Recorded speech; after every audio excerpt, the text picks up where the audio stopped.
మీ దగ్గర నుంచి ఇది తీసుకోవడానికి ఒక స్త్రీ వస్తుంది. ఎవరు ఆమె, ఎందుకు వస్తుంది, ఏమి ఆశించి వస్తుంది, ఏమి కోరుకుంటుంది మీ దగ్గర నుంచి తదితర అన్ని వివరాలు వీడియో చూసి తెలుసుకుందాము. వీడియో నచ్చితే తప్పకుండా ఒక చిన్న లైక్ అయితే చేసి మమ్మల్ని సపోర్ట్ చేయండి. ఇక ఆలస్యం లేకుండా వీడియోలోకి అయితే మనము వచ్చేద్దాము. మీ లైఫ్ లో నుంచి వెళ్లిపోయిన ఒక స్త్రీని ఈ రోజు కలుసుకోబోతున్నారు. మీరు జాగ్రత్తగా ఉండండి. మీ జీవితంలో జరిగిన ఒక సంఘటన ఇది. మీ వద్ద నుంచి వెళ్లిపోయిన ఒక స్త్రీ మళ్లీ వస్తుంది. ఎందుకోసమే వస్తుంది? ఆమె మీ సహాయాన్ని అర్థించి మీ దగ్గరకొస్తుంది. ఒకప్పుడు మీతో చాలా క్లోజ్ రిలేషన్ లో ఉండేది ఆమె. వారు ఏది చెబితే మీరు అదే వినేవారు. మీరు చెప్పింది వారు చేసేవారు. ఇద్దరి అన్యోన్యత చూసి దిష్టి తగిలిందో ఏమో తెలియదు. ఎవరి నోరు మీ పైన పడిందో తెలియదు. ఎవరి కను దృష్టి తగిలిందో కూడా తెలియదు. ఆ యొక్క సంబంధం మీ నుంచి దూరమైపోయింది. మీరు వారికి దూరమైపోయారు. కొన్ని అనివార్య కారణాల వల్ల వారిని మీరు వద్దనుకున్నారు. అటువంటి స్త్రీ ఒక సహాయం కోరి సహాయం నిమిత్తం మీ వద్దకు రావడం చాలా ఆశ్చర్యాన్ని కలుగచేసే ఒక సంఘటన.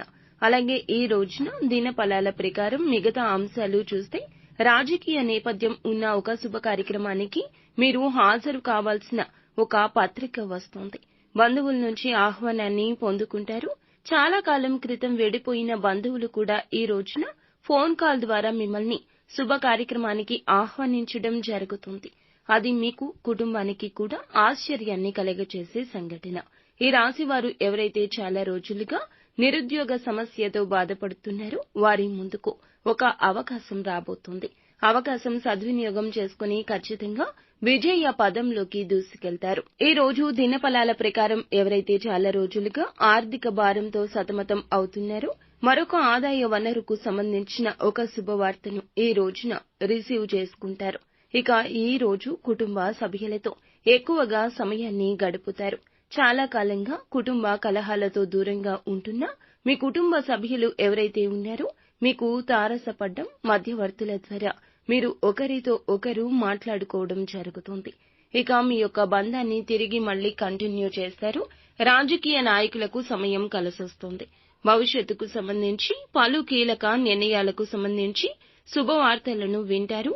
విదేశాల్లో ఉండి స్వదేశానికి తిరిగి రావాలి అనుకునే వారికి ఒక మంచి గుడ్ న్యూస్ రాబోతుంది. ఇక వీసా, పాస్పోర్ట్ కి సంబంధించిన ఇబ్బందులన్నీ తొలగిపోతాయి. ఈ విధంగా అనుకూల ప్రతికూల ఫలితాల కలయికే ఈ రోజుగా కనిపిస్తుంది. ప్రతికూలత అనుకూలంగా మార్చుకోవడం కోసం నిత్యం శివారాధన చేసుకోండి. హనుమాన్ చాలీసాను పాటించండి. అంతా మంచి జరుగుతుంది.